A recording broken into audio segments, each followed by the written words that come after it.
नमस्कार। यूपी के कुशीनगर जनपद में पड़ौना शहर के छावनी स्थित मिडास जूनियर हाई स्कूल में शनिवार को बच्चों के सकारात्मक विकास और उनके पालन पोषण के लिए एक मोटिवेशनल कैंप का आयोजन किया गया। इस कैंप में लखनऊ से आए यूफीएस लर्निंग के विशेषज्ञ आबिद अख्तर अंसारी ने बच्चों की मौजूदा परिवेश में बेहतर परवरिश और उनके उम्दा तरीके से लालन पालन के लिए टिप्स दिए। घर से लेकर स्कूल भेजने तक बच्चों के पालन पोषण में किन किन बातों का ध्यान रखा जाए, आज के दौर में बच्चों को किस तरह से सही दिशा में उन्हें मार्गदर्शन दिया जाए ताकि वे आगे चलकर परिवार की उम्मीदों पे खरे उतर सकें, इस बारे में उन्होंने विस्तार से बताया। वीडियो थोड़ा लंबा है, लेकिन इसमें उन्होंने जो बातें बताई हैं वो शायद ही आपको कहीं देखने, सुनने और पढ़ने को मिलेंगी। तो कृपया हमारे इस वीडियो को देखें और वीडियो अगर पसंद आवे तो उसे अधिक से अधिक लाइक, शेयर, कमेंट करें। अगर आपने हमारे चैनल को सब्सक्राइब नहीं किया है तो प्लीज़ चलते चलते इस चैनल को सब्सक्राइब कर लीजिएगा, ताकि हम जब भी कोई नई खबर इस तरह की लेकर आवें तो उसकी नोटिफिकेशन आपको सबसे पहले मिलती रहे। और हाँ, इस खबर के बारे में अपनी राय जरूर दीजिएगा। चलिए दिखाते हैं आपको यह वीडियो। हर जनरेशन यही सोचती रहेगी, तो इस जनरेशन का लूपहोल तोड़ना किसको है? आपकी ये सारी जिम्मेदारी मेरे ऊपर है क्या? सारी व्यवस्था मैं संभालूं क्या दुनिया की? अरे दुनिया की नहीं संभालने बोल रहे, अपने घर की तो संभालो। एक अकेला आप अगर अपने घर की व्यवस्था ठीक कर लेगा और आप जैसे 1000 लोग सही कर लेंगे तो 10,000 बच्चे सही हो जाएंगे। नहीं सही है गलत? तो भाई आप स्वयं की व्यवस्था देखिए, समय सारणी देखिए, बच्चे को समय का इंपॉर्टेंस बताइए कि समय पे पहुंचना क्यों इंपॉर्टेंट है, कोई भी काम समय से करना क्यों इंपॉर्टेंट है। तुम कभी भी किताब उठा नहीं सकते, कभी भी मोबाइल नहीं उठा सकते, कभी भी खेल नहीं सकते, एक टाइम फिक्स है। अगर वो बच्चा कहता है नहीं मुझे तो अभी खेलना है, ठीक है, कंडीशन अप्लाई कर सकते, अभी खेलो बाद में होमवर्क करो, चाहे अभी होमवर्क करो और बाद में खेलो। तुम्हें दोनों काम करने की छूट है, करना तुम्हें दोनों है, तुम्हारे ऊपर है कि तुम्हें कब करना है। ये मतलब नहीं है कि हमने तुम्हें खेलने छोड़ दिया, अब तुम खेल के आगे कहोगे कि हम थक गए तो हमें मम्मी जो है सारी मातृत्व दिखा देगी ना, अरे मेरा बच्चे के तो पैर में दर्द हो रहा है, अब वो होमवर्क नहीं कर पाएगा। बैठो बेटा, चलो तेल लगा दे, सुला दे, तुमको सो जाओ, अगले दिन स्कूल चले जाना, मैडम तुम देखेंगे कॉपी एक लेते आना, हम बैठ के तुम्हारा होमवर्क कवर कर देंगे। कई तो माताएं भी होमवर्क कवर कर रही है बच्चे, क्यों कर रही भाई? आप आदत डाल रहे हो, आप वो ईगल बना रहे हो बच्चे को, आप वाली ईगल बना रहे हो। अगर आप शुरू से बैठे हो तो आपने वो ईगल बना दिया जो चीटिंग कर रहा है। तो बच्चे ने कहा अच्छा मम्मी भी तो कर सकती है ना, पापा भी तो होमवर्क कवर कर सकते हैं ना मेरा, तो ठीक है, क्या जरूरत है मुझे रोज रोज करने की, मम्मी करेगी बैठ के होमवर्क मेरा। तो उसकी आदत ही नहीं पड़ेगी। फिर वो जिस क्लास में जो काम करने के लायक था वो काम नहीं कर रहा था, आप कर रहे थे। अब अगली क्लास में गया तो वहां ज्यादा लिखने का काम आएगा। यूकेजी से फर्स्ट में जाएगा तो अब यूकेजी में तो ज्यादा फर्स्ट में तो ज्यादा लिखना है। अब वहां वो लिख नहीं पा रहा, यूकेजी में आदत नहीं पड़ी, फर्स्ट में लिख नहीं पा रहा। अब आप कहोगे यार अब फर्स्ट में तो ज्यादा बोझ पड़ गया मेरे ऊपर, उसके ऊपर नहीं मेरे ऊपर, क्योंकि मैं ही तो कवर कर रही थी बैठ के। तो क्यों करना? उसको बिठाओ, उसको कराओ, उसके साथ खुद बैठ जाओ। हम भी पढ़ेंगे, तुम्हारे साथ मोबाइल किनारे रखा है क्या? मोबाइल देख के करना तो चलो दोनों लोग करते, देखे किसका ज्यादा अच्छा बनेगा, हम भी बनाते हैं। इसी बहाने हम भी पढ़ लेंगे एक दिन तुम्हारे साथ, 2 दिन, 4 दिन, 6 दिन, 10 दिन बैठ के करिए। 11वें दिन ना वो अपने आप करने लगे तो मेरा नाम बदल दीजिए, उसको आदत पड़ जाएगी। मैंने अपने बच्चों की कैसे आदत डाली मैं आपको बताता हूँ। मैं एग्जाम्पल बता रहा हूँ, जरूरी नहीं है हर के घर में फिट बैठे, रामबाण इलाज मत समझिएगा, लेकिन एक एग्जाम्पल है, आप कर सकते हैं।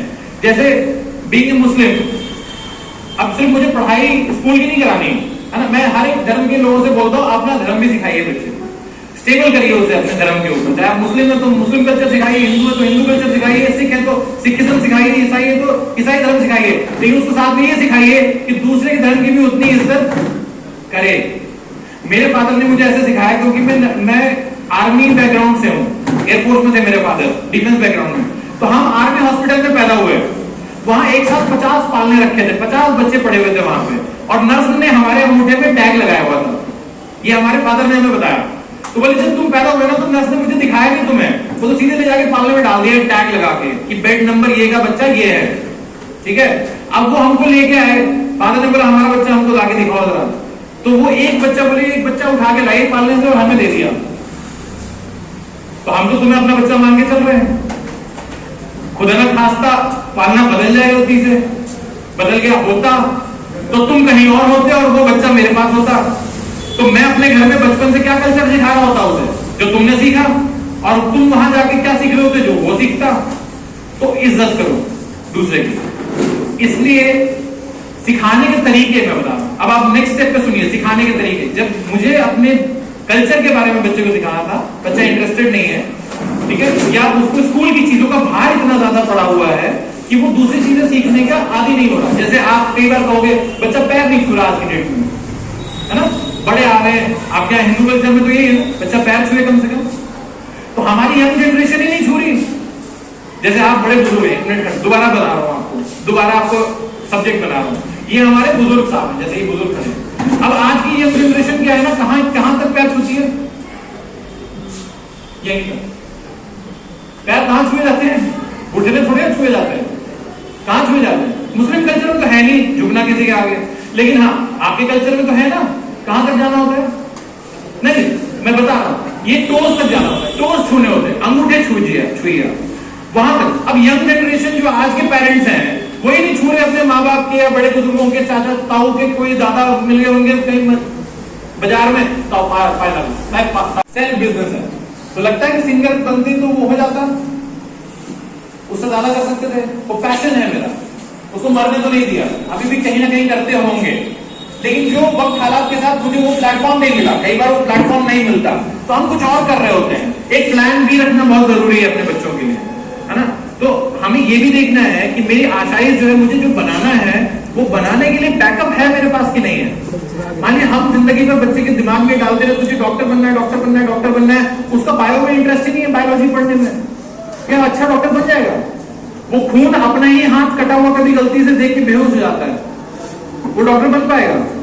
तो उसके अंदर मुझे वो चीज पैदा करनी पड़ेगी, सिर्फ पढ़ाई से नहीं होती है, वो उसकी सराउंडिंग से, उसके माहौल से होती है, राइट। हर चीज एक दूसरे से जुड़ी हुई है।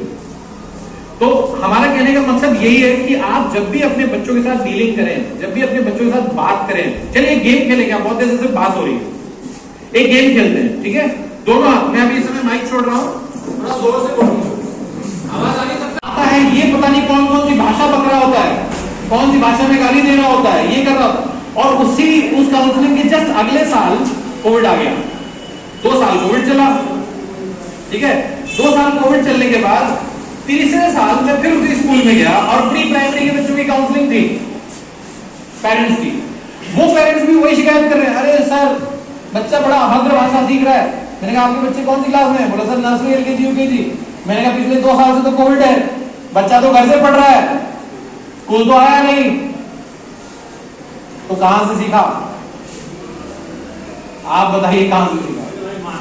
हाँ, पिता ने यूज करी, माता ने यूज करी, घर वालों ने यूज करी, एक दूसरे के साथ जो जुबा केसरी बोलते हुए बाइक ड्राइव करते हुए पेरेंट्स जा रहा है, वही फोन पे आवाज करिए ऐसी तैसी बोल रहा है, तो बच्चा पीछे बैठा सुन रहा है, आगे बैठा सुन रहा है, उसके कान बंद नहीं हो जाते, कान खुले हुए हैं। आंखें बंद कर लोगे उसके कान नहीं बंद कर पाओगे, कान तो खुले हुए हैं, कान तो जो सुनेगा वो सीख लेगा, खासतौर से शब्द। तो हमें बहुत जरूरी है